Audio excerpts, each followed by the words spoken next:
10월 27일입니다. 시편 36편 1절에서 12절까지 말씀입니다. 시편 36편을 지을 때 다윗은 아주 악한 자들에게 많은 곤란을 당하고 있습니다. 오만한 자들이 자기를 짓밟으려 하고 또 악한 자들이 자기를 휘두르고 있다, 그렇게 이제 고백을 했죠. 그래서 다윗은 이 악한 자들의 실상을 구체적으로 먼저 폭로하고, 그리고 이어서 반대로 하나님의 그 참 사랑이 풍성하시고 의로우시고 한 성품을 이렇게 또 찬양을 하죠. 다윗은 먼저 악인들의 행동 양식과 가치관을 이렇게 폭로합니다. 악인의 마음 깊은 곳에는 반역의 충동이 있어요.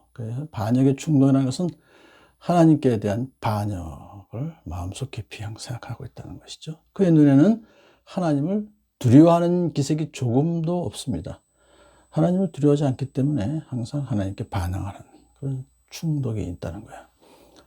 자, 그래서 이제 계속해서 그들은 악을 행하는 것입니다. 그의 눈빛은 지나치게 의기양양하고 너무 교만해요. 제 잘못을 찾아내 버릴 생각은 전혀 없습니다.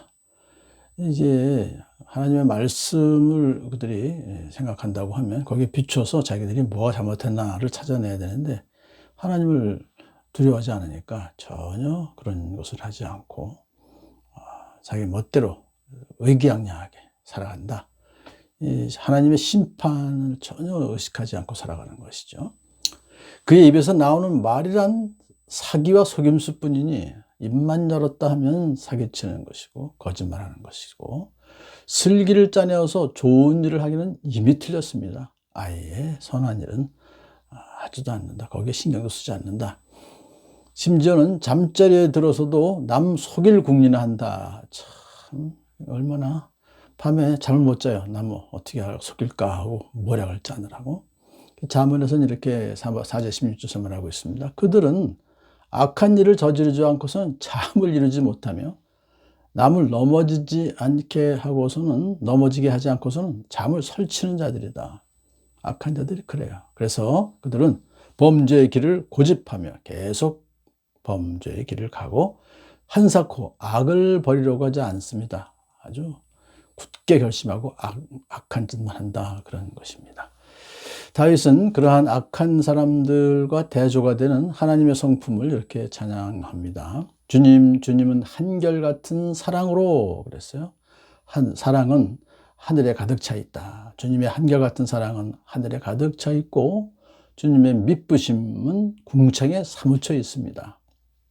하늘과 궁창은 저 높고 넓은 것을 말하죠. 그래서 하나님의 그 한결같은 사랑, 변함없는 사랑은 우리 사람들이 상상할 수 있는 가장 높은 곳인 하늘에 비견할 만큼 높고 넓습니다. 하늘에 하나님의 성실하심, 이 성실하심이라는 것은 미쁘심, 성실하심을 말하죠.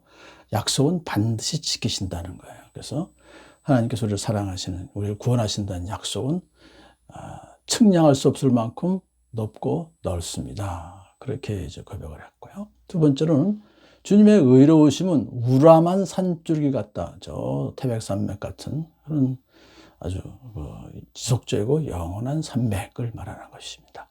또 주님의 공평하심은 깊고 깊은 시면과도 같습니다. 태평양 저 한가운데 깊고 깊은 저 수만 미터 내려가는, 그러니까 역시 그것도 지속적이고 영원한 것을 상징하는 것이죠.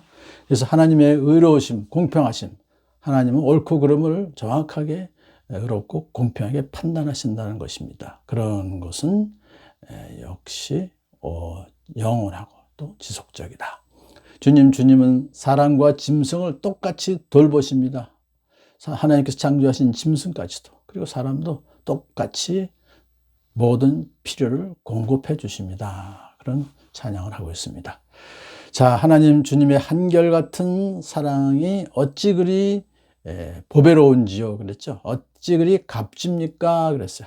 하나님은 한결같이 사랑해 주신다는 거예요. 그래서 사람들이 주님의 날개 그늘 아래로 피하여 숨습니다.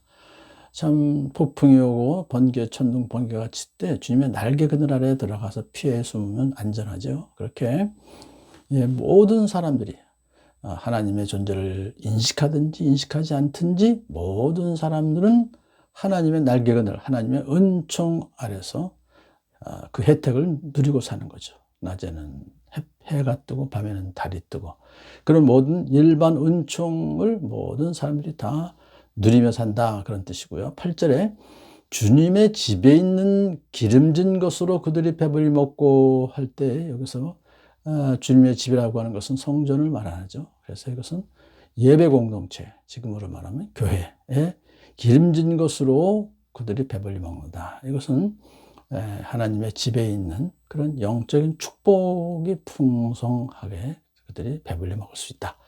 또한 주님이 그들에게 주님의 시내에서 단물을 마시게 합니다 그랬어요. 주님께서 그들에게 주님의 시내에서 단물을 마시게 하신다.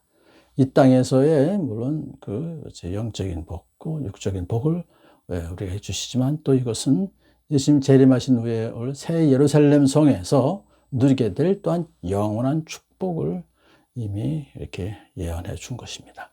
그러므로 생명의 샘이 주님께 있습니다. 이 생명의 샘이라고 하는 그 목숨, 영원한 생명, 그 근원이 하나님께 있습니다. 그러므로 그 근원이 하나님이신 것을 모르는 저 악한 자들은 헛살고 있는 것입니다. 그런 뜻이고 있어요. 자, 그렇게 이제, 근데 반면에 우리는 주님의 빛을 받아 환히 열린 미래를 봅니다. 주님의 은총과 사랑을 받아서 환히 열린 미래, 저 영원한 삶을 살아갈 수 있는 천국을 바라봅니다. 자, 앞에서 악인들의 길과 또 후반부에서 하나님의 길을 대조시키며 묘사한 다윗은 이제 하나님 객관적이고 공정한 판결을 위해서 기도합니다. 오만한 자들이 나를 짓밟지 못하게 하시고 악한 자들이 손으로 나를 휘두르지 못하게 하여 주십시오 하고 간구합니다. 다윗은 악을 일삼는 자들이 넘어져서 다시는 일어나지 못하게 하실 하나님을 믿고 이렇게 기도합니다.